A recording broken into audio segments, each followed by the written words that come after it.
Hi, this is Dr. Megha Bhatt. I would explain you the perfect example of STEM education turning into STEAM for little kids.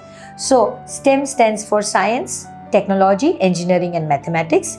A stands for art. Now, how do you put art into picture for little ones?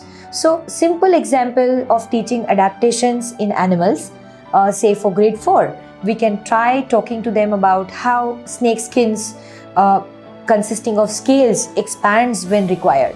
So when they eat up, they may eat up 4 times bigger or 4 times bigger prey in terms of deer than their own size. So at that point of time, scales expand in such a way that the movement for the snake becomes much easier. So that could be shown with a very simple activity, which is a DIY, do-it-yourself kit for kids, where you are trying to make a craft snake for them.